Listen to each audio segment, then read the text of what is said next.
Bienvenidas. A raíz de los 4 años de Hemisferio Izquierdo, estamos haciendo una serie de entrevistas y conversaciones con militantes de diferentes ámbitos y también de diferentes países. Y bueno, en esta oportunidad queremos hacer una tertulia feminista para conversar un poco de la coyuntura actual, la situación de la emergencia sanitaria y cómo afecta a las mujeres en particular, y un poco el rol del feminismo en este contexto. Así que, bueno, vamos a compartir un rato de intercambio. Yo soy Eva Taberna, integrante de Hemisferio Izquierdo, también participo de Dónde están nuestras gurisas, un colectivo de mujeres que trabaja el tema de desapariciones, trata y explotación sexual. Soy licenciada en Letras y curso actualmente una maestría en estudios latinoamericanos. Invito ahora al resto de las compañeras a que se presenten. Bien, bueno, yo soy Maru Casanova, soy politóloga, actualmente estoy haciendo un doctorado en estudios de género. Bueno, milito en varios espacios feministas, he transitado por distintos espacios feministas, actualmente estoy en un canal de YouTube de contenidos transfeministas que se llama El Caldero, y también estoy en la organización del próximo encuentro de mujeres lesbianas y trans y no binarias de Uruguay, que se va a desarrollar en Canelones, que es donde también desde de mi territorio que participo en la ciudad de Pando de distintas actividades que organizamos en torno a las demandas de la lucha feminista. Hola, bueno, mi nombre es Valeria España, soy abogada, estoy terminando mi doctorado en Derechos Humanos y Políticas Públicas en la Universidad Nacional de Lanús. Milito en diferentes espacios, específicamente ahora estoy trabajando por la conformación con otros colectivos de la Red de Abogados y Abogadas por los Derechos Humanos, entendiendo que es un espacio de disputa y que históricamente justamente no se ha logrado generar una ley del más débil, sino que todo lo contrario, el derecho ha sido funcional a habilitar justamente los privilegios de un puñado. Y también milito en Dónde están nuestras gurisas, que también es un tema que tendría que ser de primerísima prioridad para todos los movimientos sociales, el poder combatir los estragos que genera la impunidad y el uso de los cuerpos y la tecnología de muerte. Así que bueno, tengo otras militancias, pero por lo menos ahora mi corazón, mi tiempo está en eso.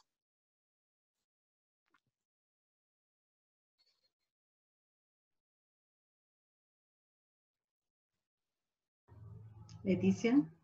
Bueno, yo soy Leticia Arriola, soy arquitecta, tengo una maestría en gestión ambiental y planificación territorial, soy feminista, madre, y participo en el colectivo Mercada Feminista, que es un espacio virtual que funciona virtualmente, aunque de cada tanto surgen grupitos o propuestas nuevas que pasan a la realidad, y básicamente, para explicar nada más, es un espacio laboral en el cual participamos mujeres y disidencias para darnos impulso desde el punto de vista económico. Bueno, bien, muchas gracias por estar participando. Pienso que quizás podríamos arrancar conversando un poco sobre el tema de la pandemia, ¿no? Cómo esta situación ha afectado particularmente a las mujeres, o cómo ha dejado en evidencia determinadas situaciones preexistentes, ¿no? Que se han profundizado a raíz de la situación actual.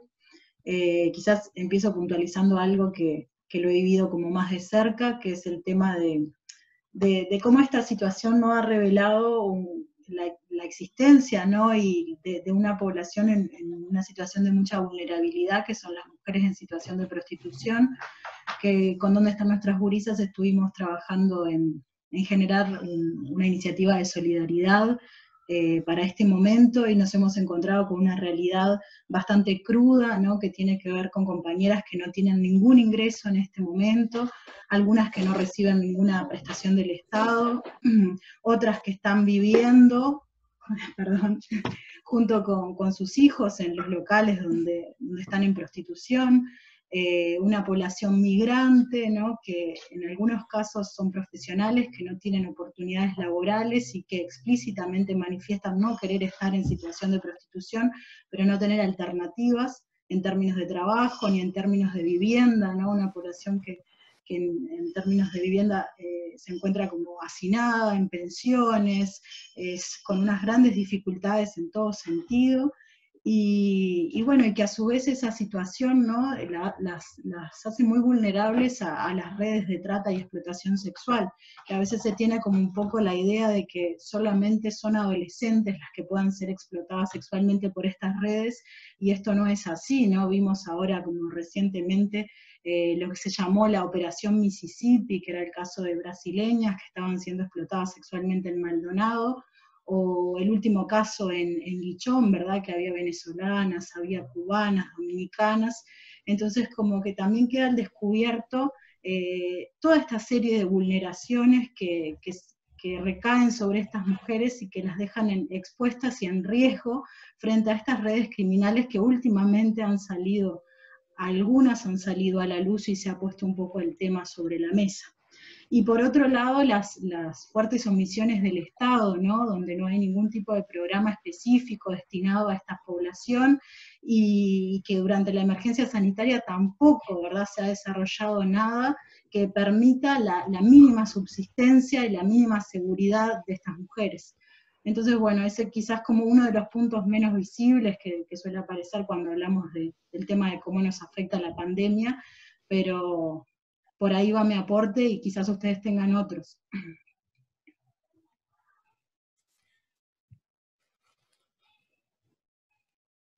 ¿Sigo yo?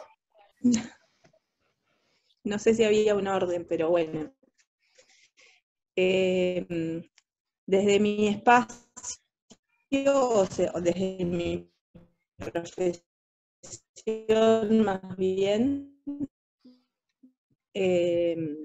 particular a las mujeres, el tema de tener que trabajar y compaginar otro montón de actividades que normalmente se hacían afuera de la casa, pero que ahora las estamos haciendo dentro de la casa, que tienen que ver con la crianza, con el trabajo, en el caso de que tengamos niñes, tenerlos encerrados las 24 horas,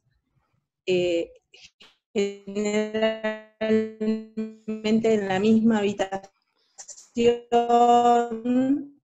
en la cual normalmente la usamos para recibir visitas tal vez, o para oratorio, y cómo se nos va, entre comillas, a este confinamiento. Hemos visto que en muchos casos, sobre todo en la situación de madres solas, con hijas a cargo, se hace necesario contar con otra habitación, o más de una, en la cual tengan el lugar que se pueda considerar como espacio productivo dentro de la casa, que esté ambientado para eso, y que no se transforme la habitación, la sala o el living, la cocina, la habitación que solemos utilizar, montaña de actividades y de objetos, que vamos cambiando de lugar dependiendo de lo que estemos realizando en ese momento. Muchas veces desde el Ministerio de Vivienda o desde la Agencia Nacional de Vivienda, sobre todo pensando en la vivienda de interés social, se han negado este tipo de soluciones, o que la casa tenga un espacio productivo. Sin embargo, esta situación en particular me parece que nos puede ayudar a hacer pensar o a reflexionar de que dependiendo del tipo de... para que todos los integrantes puedan vivir mejor y puedan estar más a gusto. Lo podemos hacer extensivo al resto de los habitantes, pero en particular hago hincapié en este caso, en el caso de mujeres y de mujeres solas con hijes, que incluso hasta en el término en el que se suele denominar este tipo de familia se usa el término monoparental, cuando en realidad la mayoría de las familias integradas por 2 o 3 integrantes de una persona adulta y niñez a cargo, es mujer, debería ser monomarental. Bueno, eso para hablar de dentro del espacio doméstico, pero también podríamos hablar de qué pasó afuera, qué pasó en el espacio público, porque con la reducción de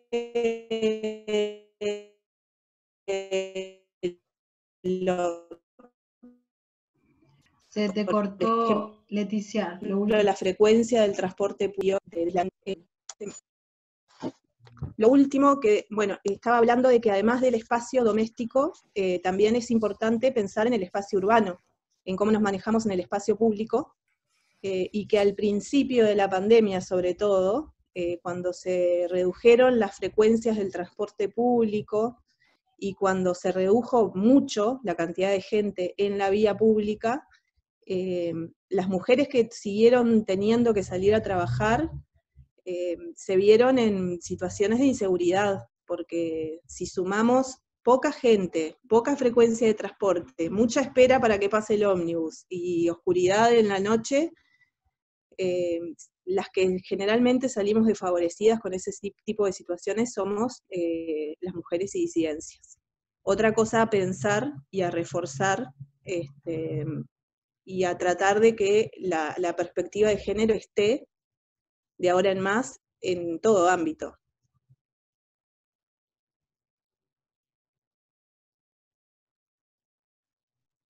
Vicky. Sí, yo quería recoger como 2 puntos de lo que decías, porque va más o menos en la misma línea algunos planteos que traía yo, que es uno, cómo la situación de la emergencia sanitaria lo que hizo es que quedara latente ya el dilema de los cuidados. Es una demanda histórica de la lucha feminista, y por parte del Estado el propio sistema de cuidados es una especie de respuesta a eso, de buscar una corresponsabilidad por parte del Estado y las familias. No así vemos un avance tanto, ¿no?, dentro de lo que son las familias, porque las estadísticas del uso del tiempo siguen mostrando que dentro de los hogares heterosexuales son las mujeres quienes se encargan más de las tareas de cuidado, tanto en términos cuantitativos de horas destinadas, como en términos cualitativos a lo que hace, ¿no?, a aquellas tareas que son como más pesadas y más rutinarias y necesarias de hacer, como el dar de comer, el bañar, el aprontar los deberes, y aquellas que están más relacionadas con el ocio, ahí sí hay un equilibrio entre los varones y las mujeres de los hogares. Y lo que hizo esta situación es marcar nuevamente la necesidad de repensar, del poner en el centro la vida, y de que si hay algo que no podemos escapar, podemos ver cómo podemos seguir produciendo, trabajando de manera remunerada en nuestros hogares, pero si hay algo que no se puede solucionar y que necesariamente requiere de nuestra atención y de nuestra atención como colectivo, como comunidad, y que se debe solucionar, es el tema de los cuidados, y qué hacemos con ello y quién se encarga de ello.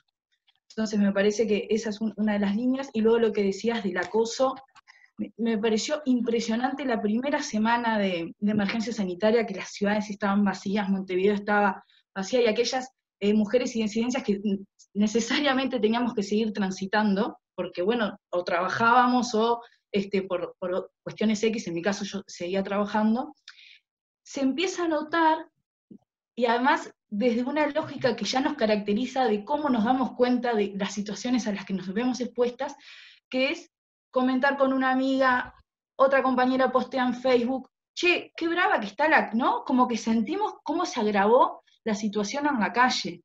Entonces, de esa cuestión del encuentro, en este caso a veces virtual, ¿no?, porque este nuevo formato, a partir de esa necesidad de contar qué es lo que nos está pasando, y en el encuentro con otras y otros, darnos cuenta que lo que nos está pasando es colectivo, que es como, ¿no?, varios de los mecanismos que tenemos como para darnos cuenta de la situación de las que vivimos, no son experiencias individuales, sino que forman parte del sistema patriarcal.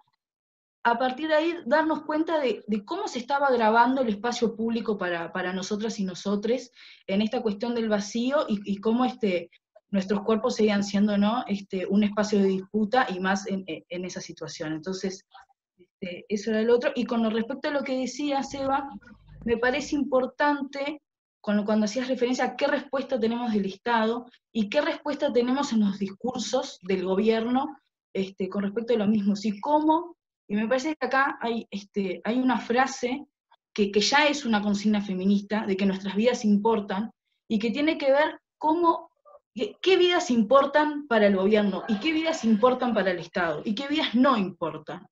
Entonces, cuando se hace un duelo por los militares asesinados, pero se hace caso omiso al resto de los femicidios, de los asesinatos a niños y niñas, de manos de machismo y de adultocentrismo, es una señal muy clara de qué vidas importan para este gobierno y qué vidas importan, en tanto también, qué medidas se toman o no en el Estado. Estaba decretada la emergencia también en materia de género, pero sin embargo nadie conoce las medidas que se están tomando en torno a eso. Es más, de los recortes que se están haciendo en políticas sociales, el trabajo, que tanto hablan de la necesidad del trabajo, que no hablamos de los varones y de las cosas que se tienen que hacer de trabajo de las nuevas masculinidades, eso es uno de los programas que está en debe, ver qué va a pasar con el trabajo con los varones agresores.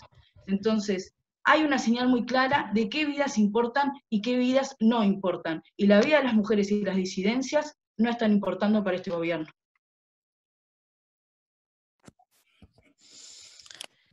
Sí, en realidad coincido con los planteos de las compañeras, y en relación al análisis de esta crisis sanitaria, me gustaría como pensar en 4 momentos, ¿no? O sea, por un lado el momento del 13 de marzo como hito cuando se declara la crisis sanitaria.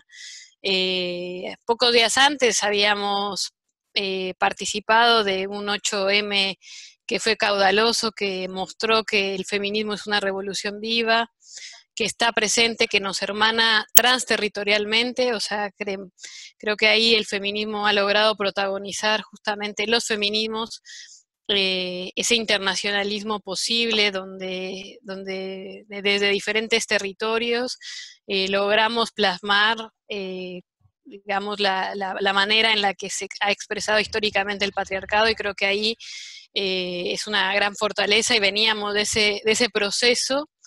Y bueno, se declara la crisis sanitaria, donde vemos que claramente se habilitan espacios para reducir el campo de acción y el campo de manifestación pacífica, donde hay una casi generalización de los estados de excepción en América Latina. En el caso de Uruguay, si bien se habló en algún momento de declarar estado de desastre, se hicieron muchas propuestas, nunca logró plantearse eso, pero sí veíamos cómo en nombre de la crisis sanitaria, bueno, se planteaba la posibilidad de reducir, obviamente, la capacidad de circulación, y con una peligrosa aceptación de la comunidad, ¿no? Por otro lado, también vimos cómo se generaba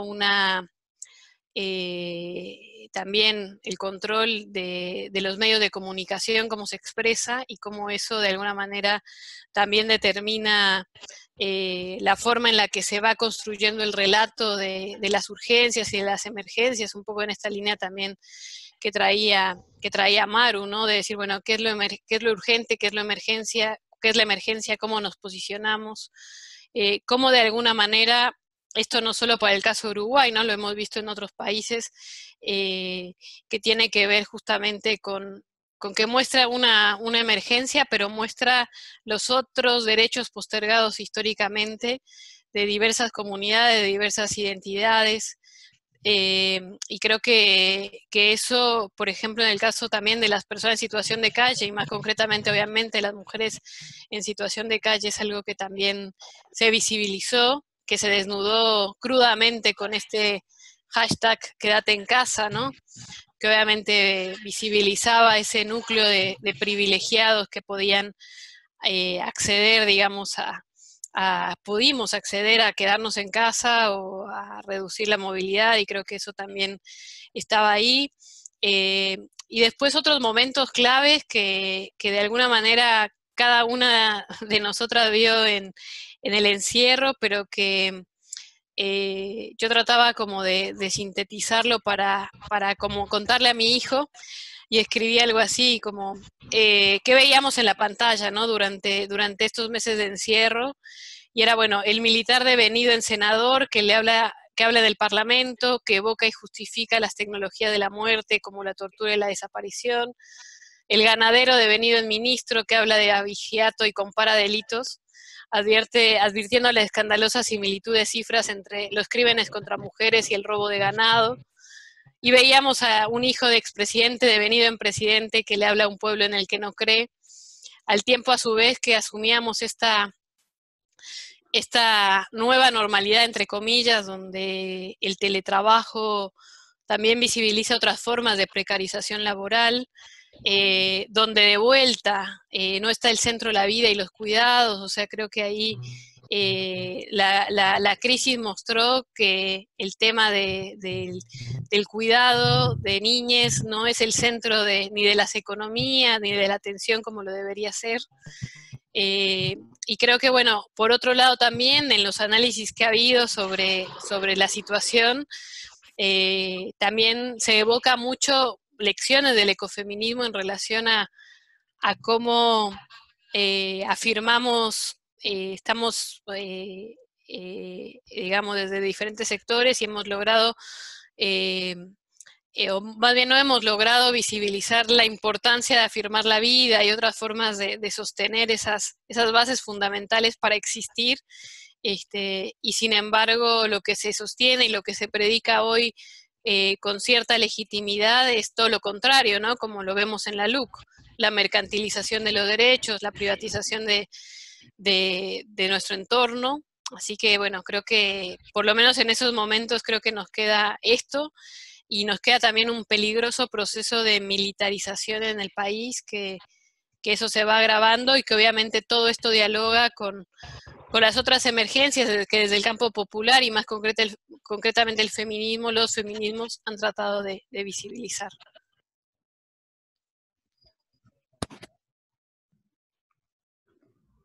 Sí, otro aspecto, ¿no?, que pensaba que también ha como surgido frente a todas estas consecuencias, como el aumento de la pobreza, ¿no? Eso creo que es algo disparatado y brutal, que han sido las iniciativas de solidaridad, ¿no? Nosotros contábamos con Hemisferio el mes pasado alrededor de 270 en todo el país ollas populares, que posiblemente aumentaron en estos tiempos, y a eso hay que sumarle otras iniciativas, ¿no?, como canastas solidarias y demás, y pensaba un poco también en cómo estas iniciativas en gran parte son sostenidas por mujeres, ¿no?, lo que implica una extensión en la carga de trabajo que realizan esas mujeres, ¿no?, porque no solamente es el trabajo realizado en la casa, el trabajo no remunerado de cuidados, ¿verdad?, sino también es el trabajo asalariado en estas condiciones de teletrabajo, con sobrecarga de todo lo demás, y además este trabajo como más de sostén comunitario, que tiene que ver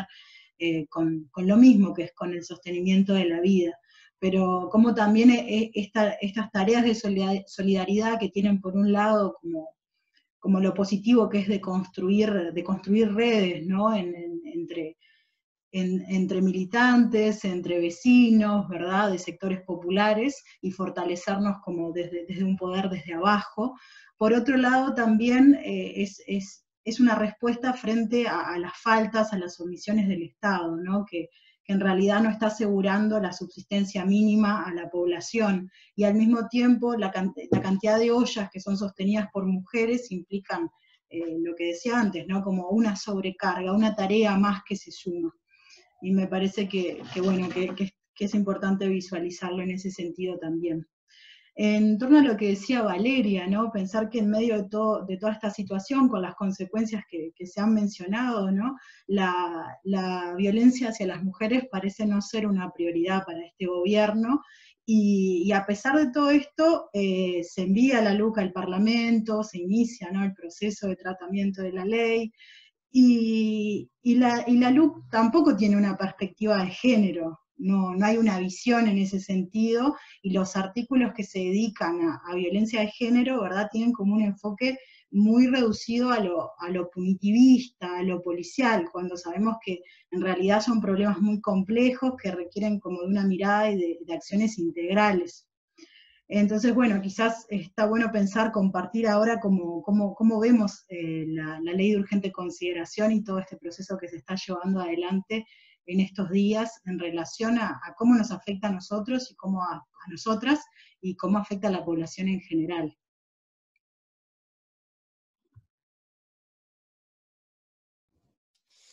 Bueno, ahí retomo. Bueno, no, con esto que dice Seba, yo creo que es tal cual. Evidentemente no hay una sintonía entre lo que estaba sucediendo y las decisiones que ha venido tomando el gobierno.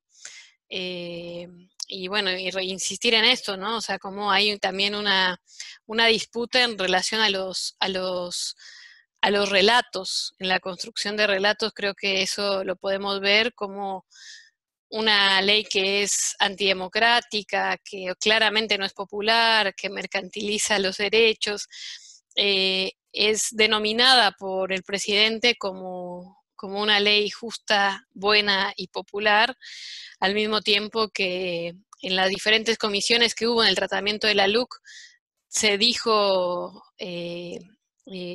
así, sin ningún tipo de estupor, que no se privatizaba la educación cuando sí lo hace, o que no se criminalizaba la pobreza cuando sí lo hace.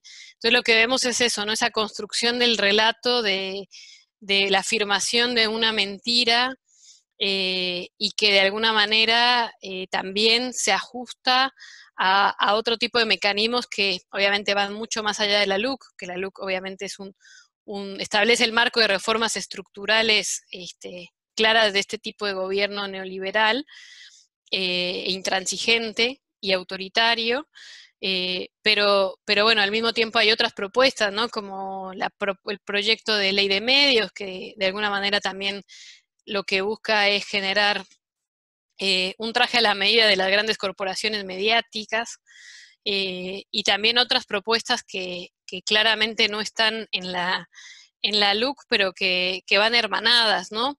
Y que incluso los sentidos de esta nueva institucionalidad que impacta obviamente en los derechos humanos, los derechos fundamentales de quienes habitamos Uruguay, y lo vemos con los dichos de la directora del INMujeres, ¿no? Restándole importancia a la forma de ejercer la violencia política por parte del EMA, por ejemplo, contra Verónica Matos, y bueno, y vemos también cómo la institucionalidad se ve afectada en otros ámbitos, y creo que ahí es parte de lo que se está jugando ahora, más allá de la LUC, ¿no? O sea, impone una forma de hacer e impone una forma de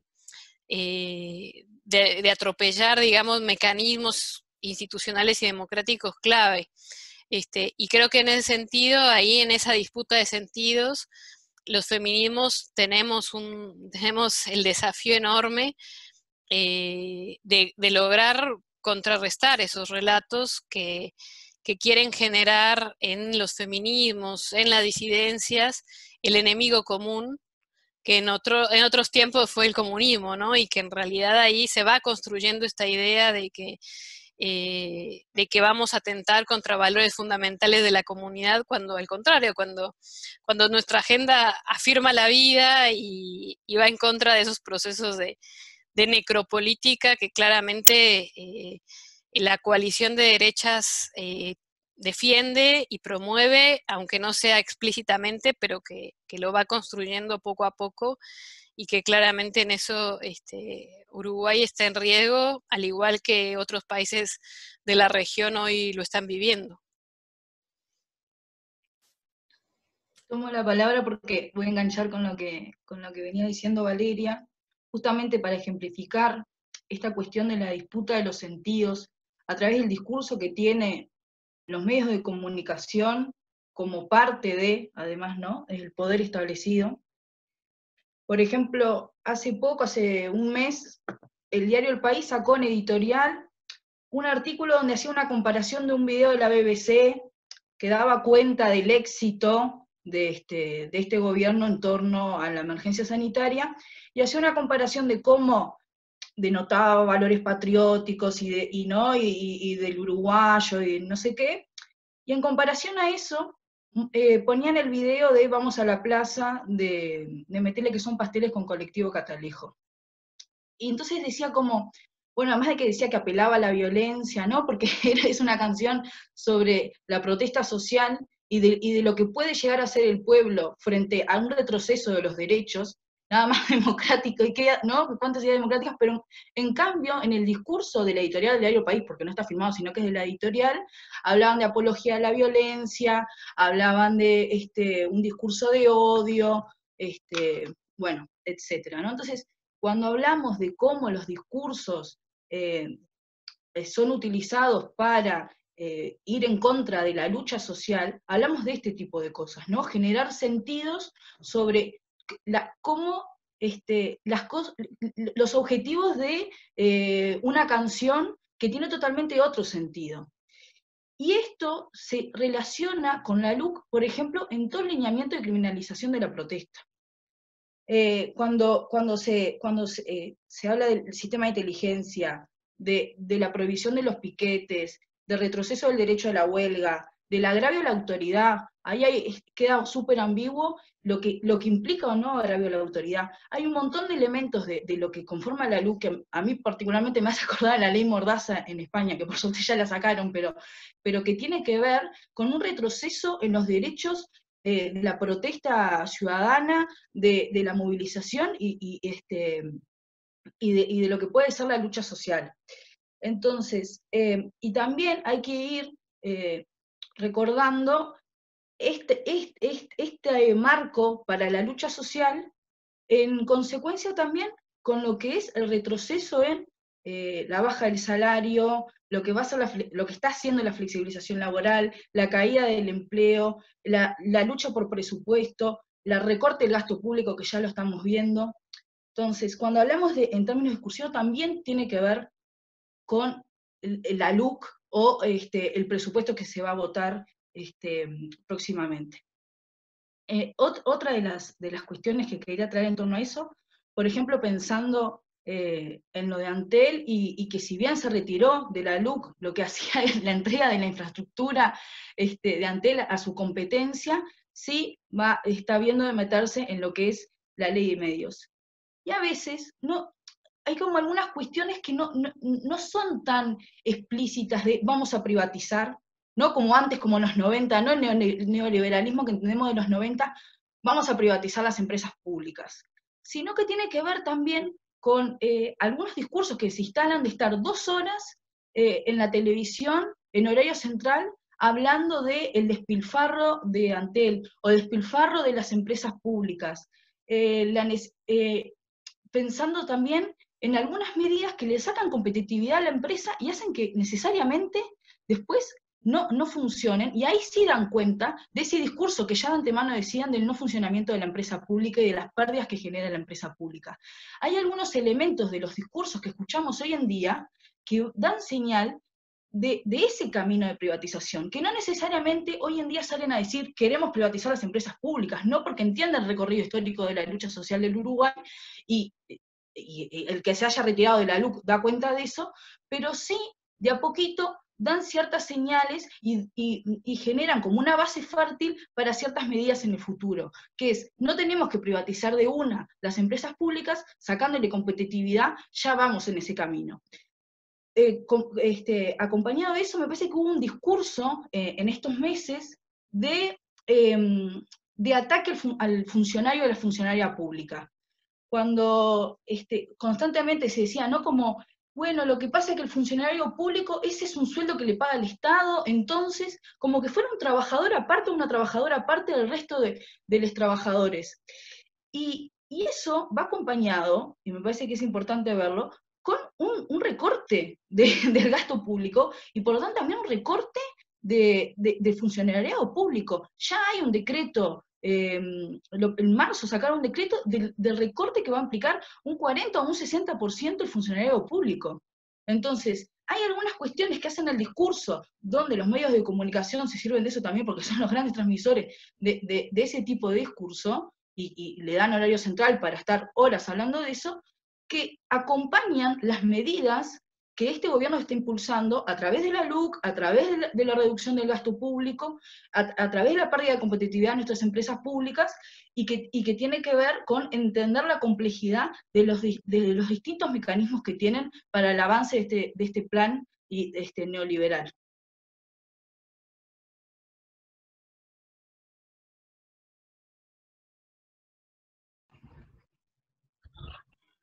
Bueno, siguiendo con el tema del recorte público, voy a cambiar un poco de tema, pero como para seguir aportando más cosas sobre la mesa.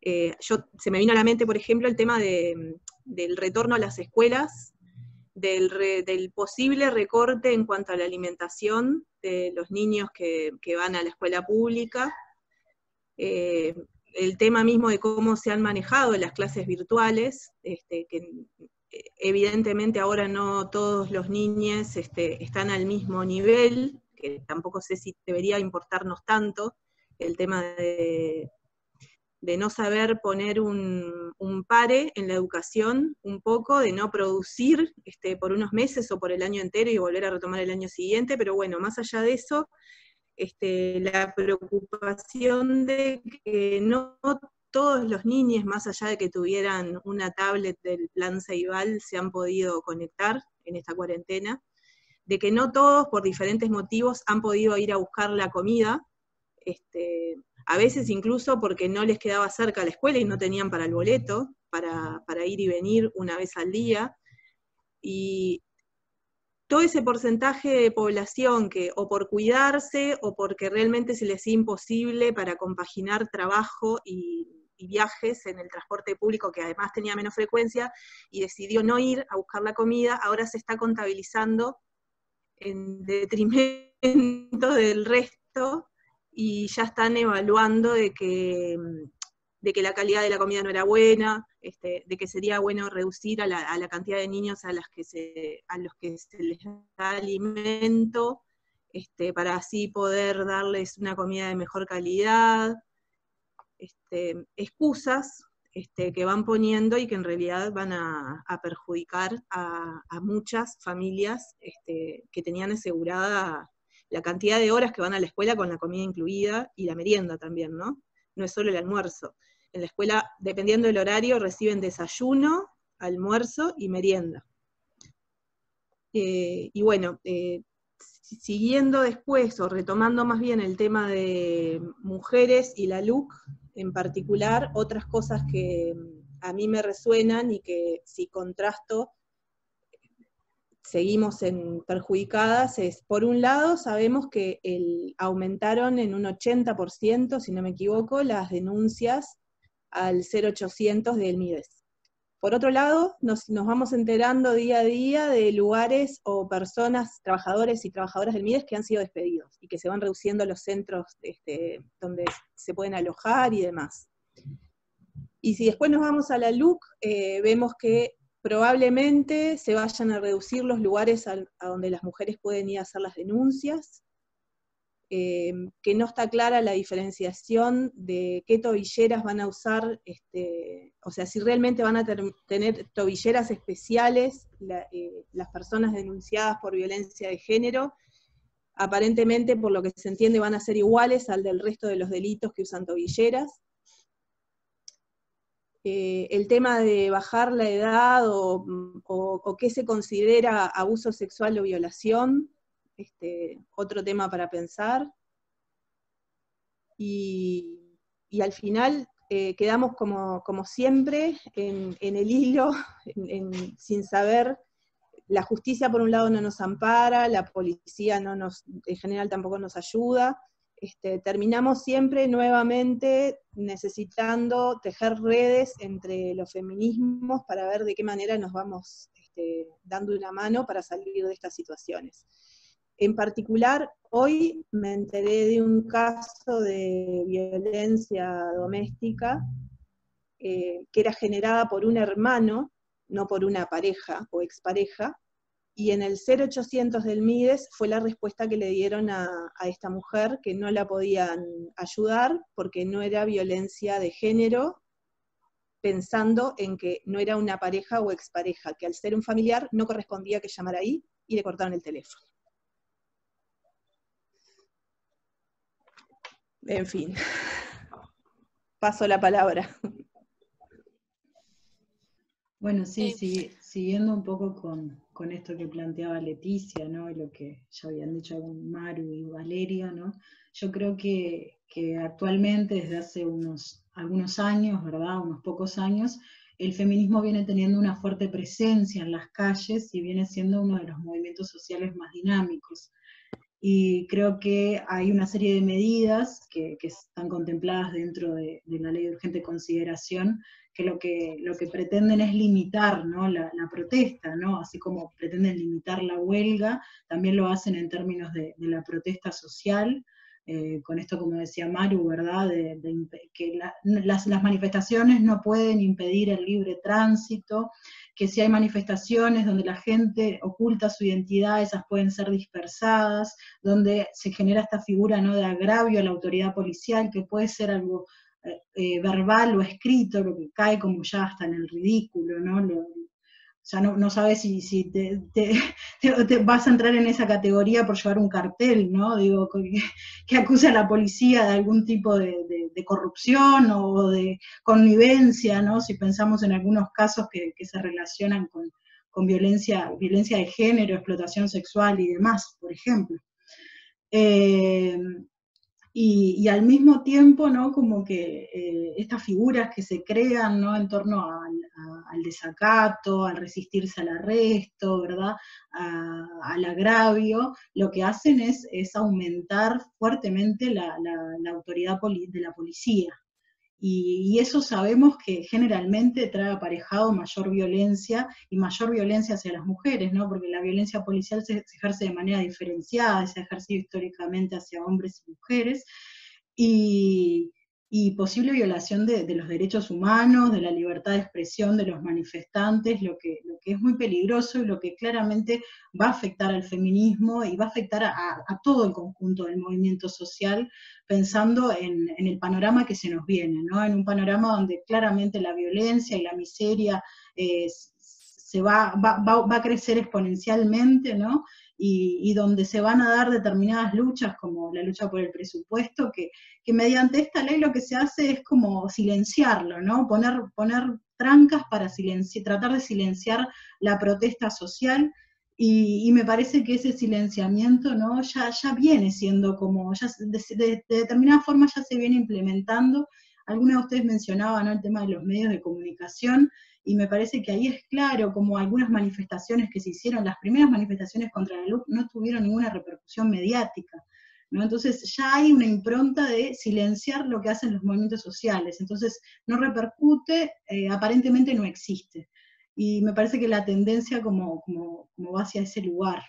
Entonces vamos a necesitar construir una resistencia bastante fuerte en ese sentido.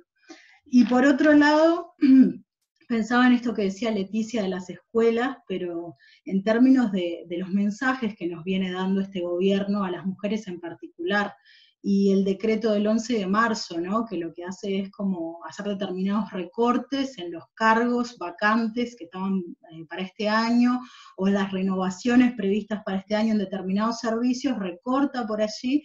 Y si bien hay varios ministerios que se ven afectados, ¿no? Pensaba principalmente en el MIDES y en aquellos programas que están destinados a violencia de género, programas destinados a niñas, niños y adolescentes, cómo eso afecta directamente, ¿no? la calidad de vida de las personas, y en especial de las mujeres con hijos a cargo.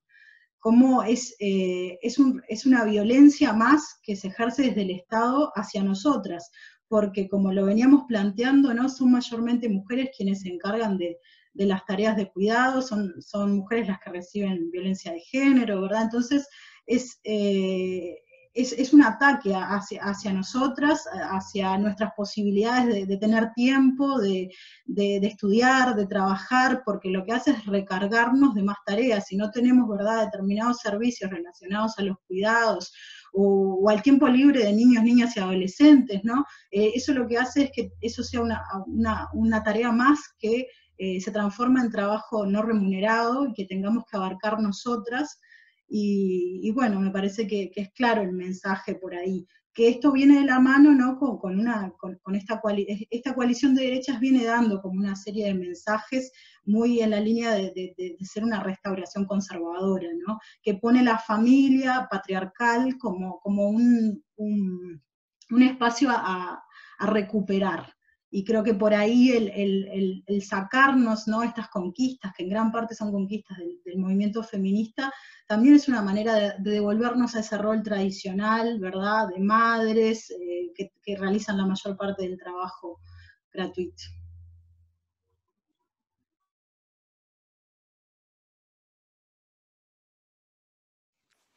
Sí, y otro ejemplo de esto que planteaban sobre el tema de la LUC también tiene que ver con las trampas de los punitivismos hacia el feminismo. Que creo que ahí hay toda una discusión para dar sobre justamente el guiño que pretendió dar la coalición de derechas al feminismo es el aumento de penas para determinados delitos, por más que no modificaba algunas cuestiones que tienen que ver con el Código Penal hoy vigente en Uruguay, que en realidad es un código absolutamente patriarcal, absolutamente anticuado, que obviamente no ha logrado incorporar los consensos en materia de derechos humanos alcanzados hasta ahora, que son conquistas sociales y que además no son imposiciones imperiales como lo han tratado de construir en el relato justamente los cabildantes sobre todo, ¿no? Entonces, creo que ahí también está el otro desafío de la discusión sobre nuestras propias reivindicaciones, porque obviamente el aumento de penas en sí mismo no modifica un problema mucho más estructural, pero al mismo tiempo visibilizamos las impunidades y la falta de equilibrios en relación a lo que se criminaliza y lo que no. Y creo que ahí, por ejemplo, los últimos casos sobre investigaciones vinculadas al tema de la trata y la explotación sexual visibilizan eso, algo que se llama esa falta de, en leguleyo, que es dosimetría penal, ¿no? De decir, bueno, ¿a qué se le da más pena que otra cosa? Y los delitos de cuello blanco, los delitos que van contra la vida, contra la integridad personal, generalmente nunca tienen el mismo peso, incluso castigo social, digamos, en términos de cómo se plantea el discurso punitivista, que otro tipo de acciones, como puede ser la rapiña, ¿no? Y que de alguna manera eso en la construcción del relato también es muy funcional bueno, a estos populismos punitivos que obviamente también son funcionales para generar esa idea de que es una emergencia el hablar de la inseguridad en Uruguay para ciertas cosas, cuando en realidad hay una inseguridad real para otras, ¿no? Entonces creo que ahí también hay toda una lección que aprender en términos de lo que trata de interpretar la coalición de derechas, de lo que puede ser una demanda del feminismo sin llegar a comprenderla del todo.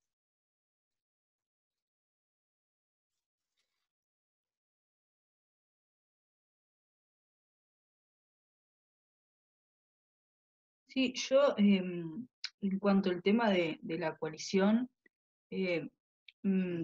sobre todo Cabildo Abierto, porque me parece que es como uno de los actores claves en lo que hace desde la mirada feminista, ¿no? Porque es el que ha tomado como algunas cuestiones en el discurso de mayor retroceso en lo que hace a nuestra agenda, a nuestras demandas, a nuestra lucha, también de la diversidad sexual, de lo que es conocido como la nueva agenda de derechos.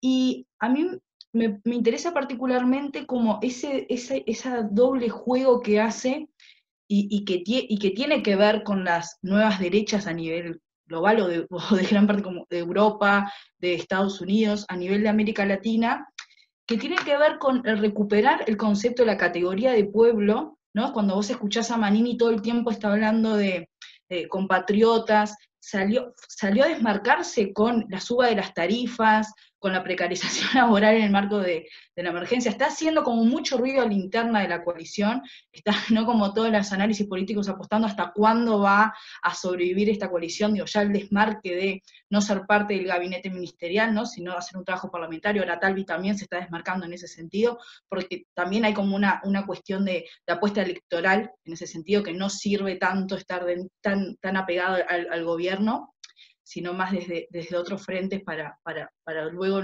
tener cierta ventaja electoral, o bueno, para poder competir electoralmente, pero que hacen a esta idea de recuperar la cuestión de pueblo, ¿no?, de ciertas cuestiones que hacen a la lucha de lo popular, como puede ser que el salario, que la inflación de los precios, la flexibilización laboral, bueno, etcétera, ¿no? Como ciertas cuestiones que se hacen eco desde Cabildo Abierto, pero en contrapartida tienen un discurso súper fuerte en contra de la nueva agenda de derechos.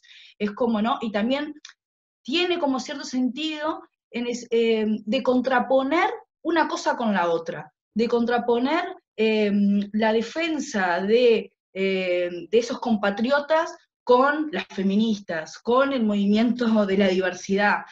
Entonces, es como bastante perverso, porque además nos aleja de esa categoría como que nosotras no fuéramos trabajadoras, por ejemplo, como que a nosotras no nos afectara la suba de salario, la suba de los precios y la reducción de nuestro salario. Entonces, ahí hay como una cuestión a analizar, que además es un uso que está haciendo la derecha a nivel global de contraponer una cosa con la otra.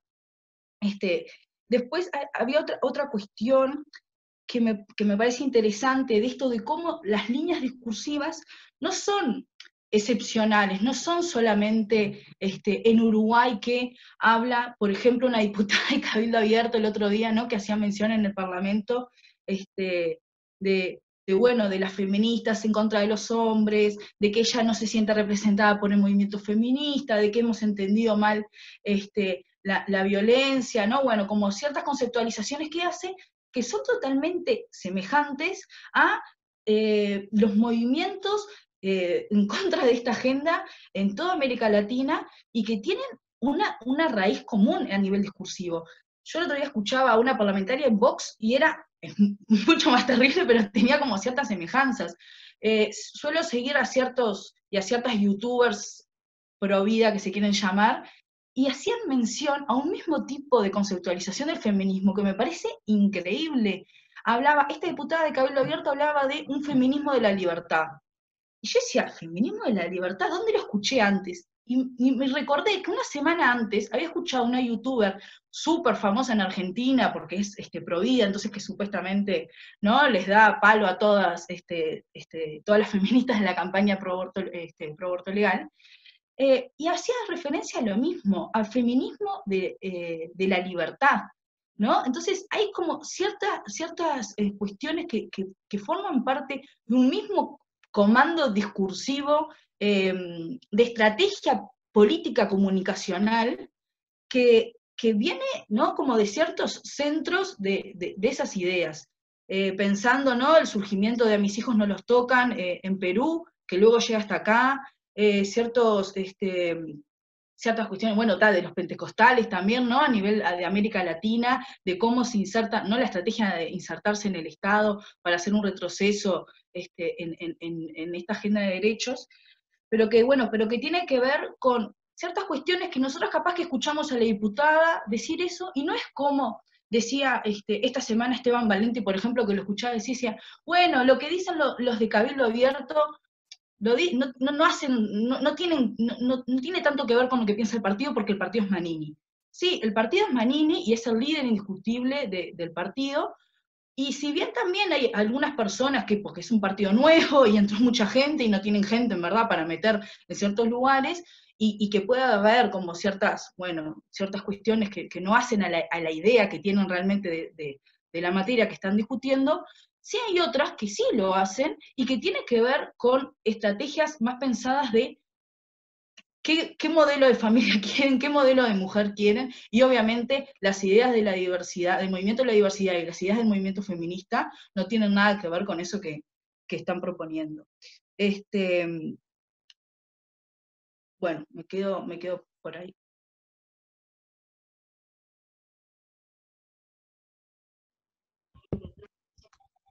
Bueno, siguiendo tu pensamiento, Maru, hablando de Manini, me acordé de que ayer domingo, ¿no?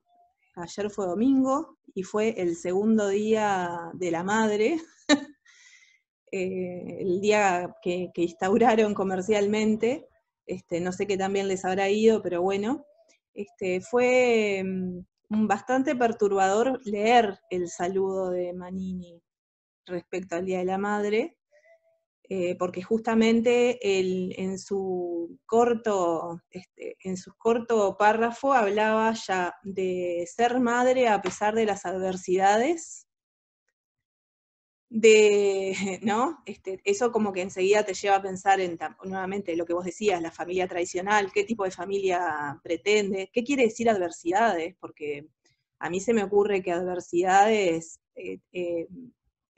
por ejemplo, pienso en violencia, pienso en un embarazo por violación, pienso en si la mujer es feliz dentro de esa familia o dentro de ese matrimonio. Pienso también en las personas que perdieron los hijos en la dictadura, en las que estaban embarazadas, presas y se les llevaron los bebés. No sé si él se referiría a ese tipo de cosas, calculo que no, pero en mi mente enseguida voló a ese tipo de ejemplos, más allá de la familia tradicional por la que él aboga, junto al movimiento que nombrabas y todo lo demás. Y claro que lo vemos reflejado en las personas que eligió para formar su nuevo partido. Es una mujer misma que te habla de que para que no te maten tenés que respetar a los hombres, ya quedás como, ¿no?, estupefacta. No es por ahí que se resuelve. Pero bueno, en realidad yo diría que más que Manini, que seguramente es lo más recalcitrante que tenemos ahora a nivel gubernamental, el mismo presidente, con la frase que mandó en una de las primeras conferencias de prensa, en la cual habló de que los femicidios iban a ser un daño colateral del aislamiento, creo que en definitiva resume todo esto que estamos hablando. El efecto, el daño colateral, que fue la palabra exacta, somos las feministas o el problema de violencia de género para el gobierno, eso, y bueno, ¿qué vamos a hacer? Hay que arreglarse, ¿no?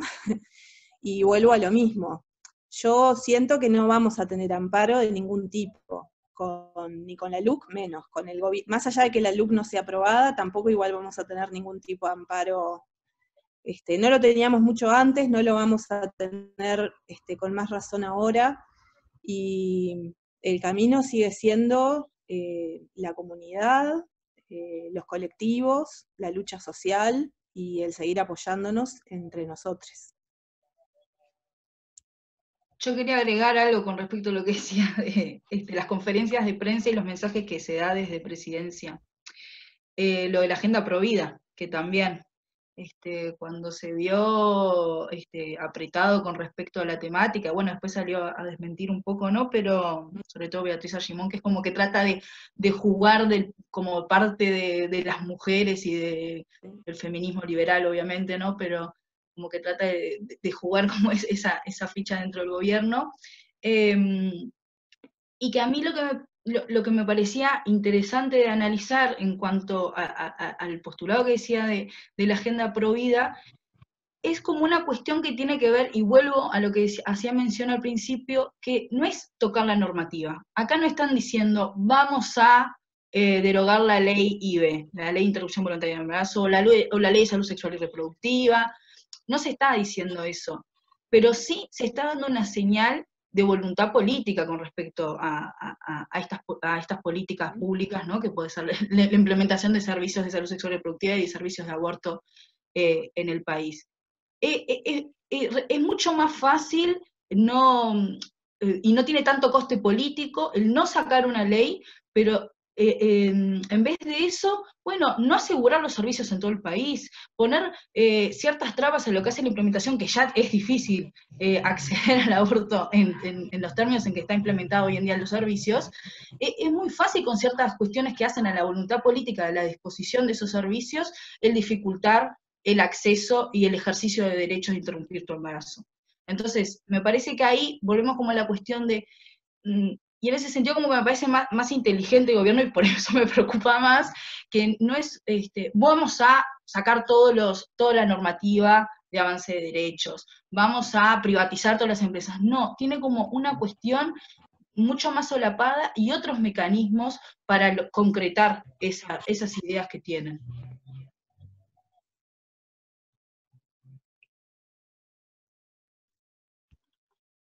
Sí, pensaba un poco cuando hablaste de cadena nacional, del tema de, como en la línea de lo que había planteado antes, ¿no? Del silenciamiento de los movimientos sociales, en esto de que no se permitió que se transmitiera el 1 de mayo, ni el 20 de mayo, ¿no? La marcha de familiares, como una continuidad en esto de que esto no pasa, no existe. Y por otro lado, ¿no? Todos estos mensajes que nos vienen dando, que ustedes ya señalaron, como que nos colocan en una categoría de que las mujeres somos ciudadanas de segunda, prácticamente, ¿no? Donde nuestras vidas poco importan, nuestras vidas, nuestros riesgos, nuestra muerte, ¿no? Es algo que es, como lo dijo el presidente, un daño colateral. Lo central no está en nosotras. Ni siquiera cuando en un momento de emergencia sanitaria se pone como cierto énfasis en el espacio doméstico, ¿no?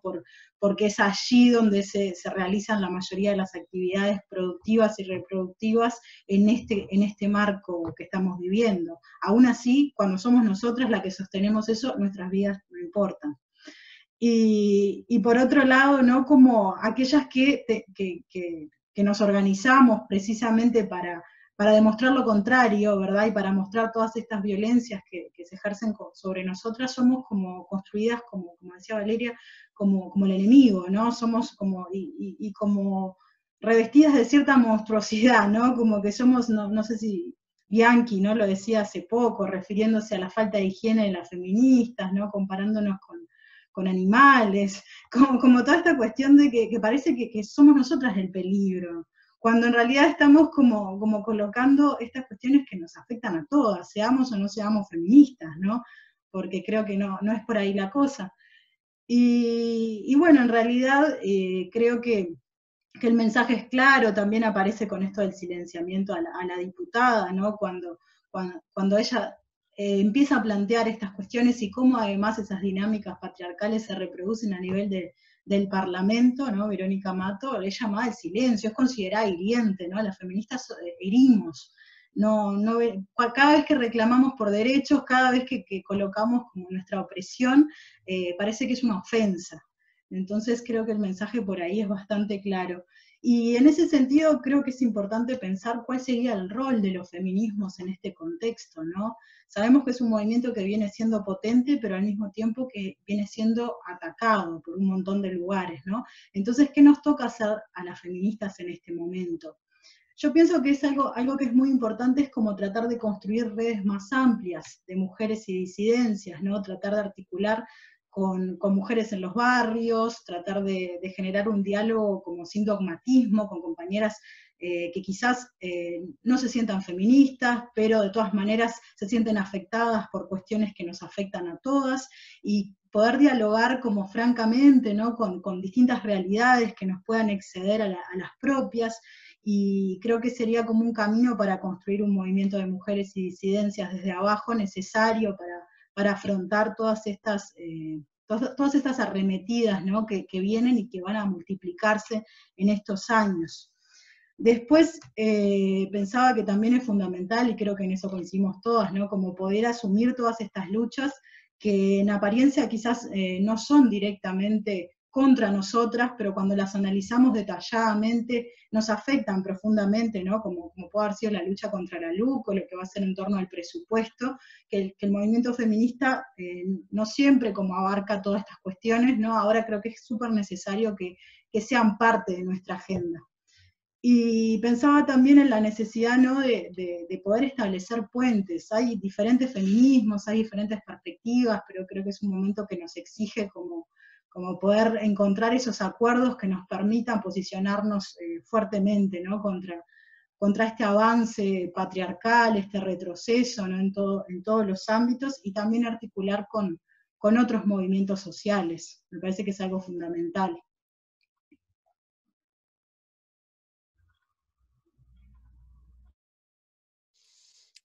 Sí, sin duda, yo creo que es parte del aprendizaje que nos toca ahora en este momento. Justamente no hacer una sumatoria de los esfuerzos inútiles ante algunas derrotas o la sensación de que estamos perdiendo en un espacio donde se impone una agenda, como decía, militarista, eclesial, oligárquica, antidemocrática, sino de mirarnos entre nosotras mismas e identificar también algunas fracturas, algunas separaciones que en realidad no nos permiten acumular o sumar, y en ese sentido creo que en la misma línea que lo planteabas ahora, Eva, creo que es un tiempo para hilvanar muy fino, para retejer lazos, y para pensar en ese sentido cómo podemos conectar con feminismos más populares, con feminismos que logren conectar con otras realidades en los territorios, y creo que desde ahí es como podemos también identificar por qué hay algunos discursos que están seduciendo y están concitando ser la base política de movimientos neofascistas. Entonces creo que en esa conexión podemos hallar muchas respuestas, y sobre todo la base de nuestras propias resistencias. Creo que ahí en otras luchas donde se juega mucho, los feminismos tienen algo que aportar, como puede ser la defensa de la común, pensando en cómo nos posicionamos contra el ejercicio abusivo de la propiedad, en cómo logramos sumarnos a quienes están resistiendo la criminalización de la ocupación pacífica, como ha sucedido en diferentes lados, no solo de Montevideo, sino a lo largo y ancho del país. Y bueno, y desde ahí conectar. Creo que un ejemplo también de eso tiene que ver con quienes experimentan la violencia de género en su propio cuerpo y por ahí tienen una visión equivocada o tienen una visión que le ha sido contada sobre lo que es el feminismo, los feminismos. También ahí hay un espacio para intercambiar, para ampliar las rondas de mujeres, y creo que son los tiempos para ello, ¿no? Y es la única manera también en esa micropolítica, de enfrentar el reality show que están imponiendo la agenda mediática y la forma de posicionar que la mercantilización y la privatización, el modo de vida del puñado que hoy gobierna este país, tiene que ser respetado y valorado, y al revés, ¿no? Más bien impugnado y puesto en perspectiva lo que se juega cuando no se problematiza la concentración de poder y las relaciones de poder desde una perspectiva feminista.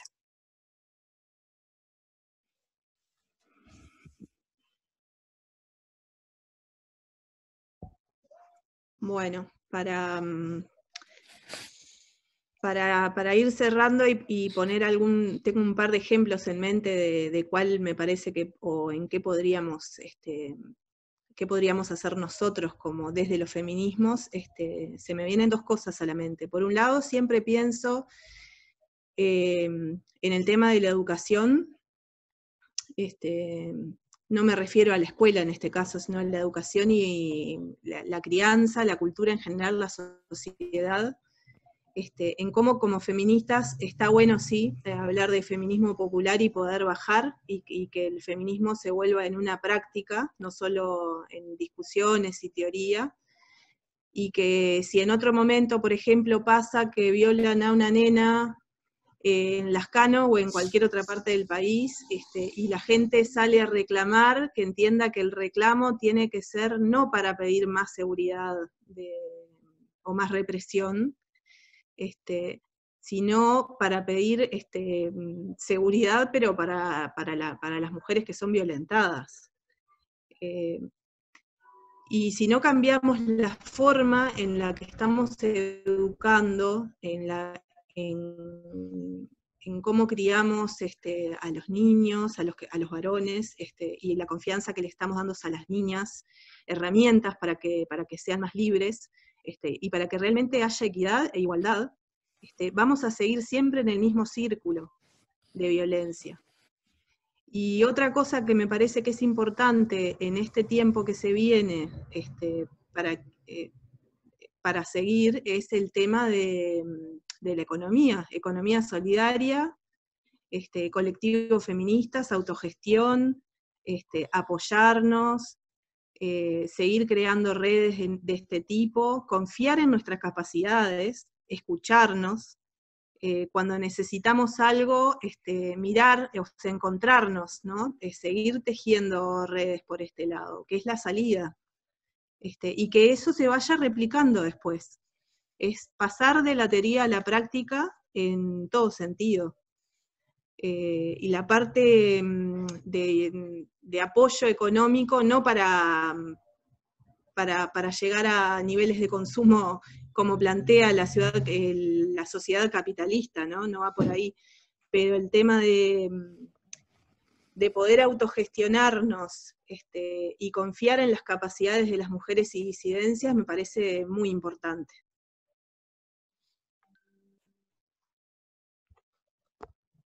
Bien, yo pensando en lo que hace esto, el desafío, me parece como que vamos a tener que estar atentas y atentes, mujeres lesbianas, trans y no binarias, a dos aspectos de la lucha, que es la misma, pero que a veces queda como rezagado uno en perspectiva del otro. ¿Qué hace? Primero a la lucha específica nuestra, ¿no? Que tiene que ver con todo lo que venimos mencionando, que sigue esa disputa, desde las alas más conservadoras de nuestro país, del rol que debemos ocupar en la sociedad como mujeres, relacionado a nuestro rol de madre, relacionado a nuestro rol de una familia tradicional, y que todo lo que se escape a eso ¿no? va a ser como sancionado o disciplinado mediante sobre todo ciertos discursos o ciertas ideas con respecto a eso. Me parece que que ya no están haciendo, y esto es algo que he discutido con algunas compas, todo el tiempo van a salir con cuestiones de esta. Entonces, uno de los desafíos más grandes va a ser medir nuestros esfuerzos políticos y de movilización de cuándo se sale y cuándo no se sale. O sea, a cada cuestión de estas, con las que obviamente no estamos de acuerdo, vamos a salir a responder, o cuándo va a ser una necesidad de replegarse un poco para medir un poco lo que es los esfuerzos de la movilización y de la fuerza del feminismo en Uruguay. Me parece interesante como apuesta, hablando de lo que hace a esta lucha en términos discursivos y del rol que tienen los medios de comunicación, y como de cierto blindaje que existe en cuanto a qué se cubre y cómo se cubre, que esto es un poco algo que venimos también reflexionando desde distintos medios de comunicación alternativos, es la necesidad de seguir reproduciendo espacios de comunicación alternativos, justamente. Me parece que hay esfuerzos súper válidos y que hay que seguir en esa línea de crear contenidos sencillos, amigables, a través de las redes sociales, que den cuenta de esta otra narrativa de lo que está sucediendo. Me parece que este propio video que estamos haciendo, ¿no? Esta tertulia entre nosotras, va en esa línea, y me parece súper necesario, y en ese sentido también mis felicitaciones a mi hemisferio izquierdo, y también por los años, pero además por tomar estas iniciativas, y además del propio diario que, la propia revista que trata como de trazar estas líneas. Y por el otro lado, lo que hacían mención, ¿no? Como esta cuestión más amplia de la lucha social de lo que es la LUC, el presupuesto, la lucha por el salario, ¿no? Que tiene que ver con un frente social más amplio, que también tiene que ver con nosotros y nosotres,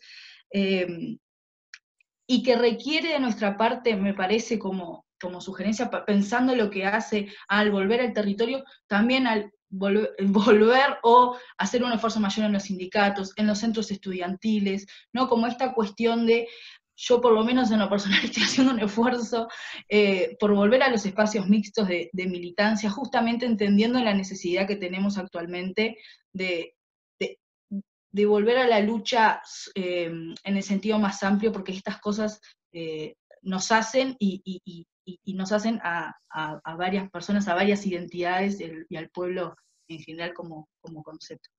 Entonces me parece que volver a los sindicatos o estar presentes en los sindicatos, en los centros estudiantiles, en las organizaciones de base, hacen a esta línea de participación para contrarrestar esta fuerza destructora neoliberal que tenemos presente hoy en día.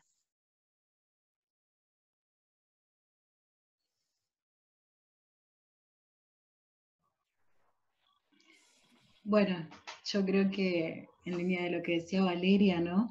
Que más allá de todo lo que tenemos por delante, ¿no? Y todo el desafío que nos implica como contrarrestar esta avanzada conservadora, también tenemos que rescatar que hemos construido una fuerza, ¿no? Muy, muy potente, que no solamente como apunta, ¿no? A la transformación de lo macro, sino que también construye subjetividad y que tiene que ver con el movimiento feminista, y que en los últimos días se vio un poco eso en la marcha de Ni Una Menos del 3 de junio, ¿no? Cuando en plena pandemia de alguna forma vimos un montón de mujeres y disidencias, ¿no? Manifestarse públicamente en torno a feminicidios, en torno a las redes de trata y explotación sexual, ¿no? Entonces creo que hay ahí un campo fértil para seguir potenciando en el que estamos incluidas todas nosotras, y la lucha es porque cada vez ese espacio, ¿no? sea de todas, sea apropiado por todas.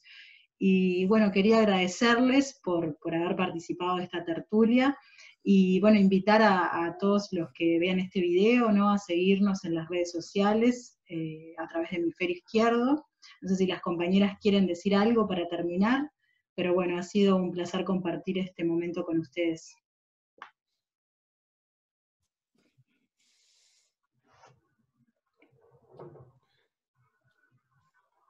Nada, yo agradezco la invitación, y nada, la lucha continúa, hay que seguir.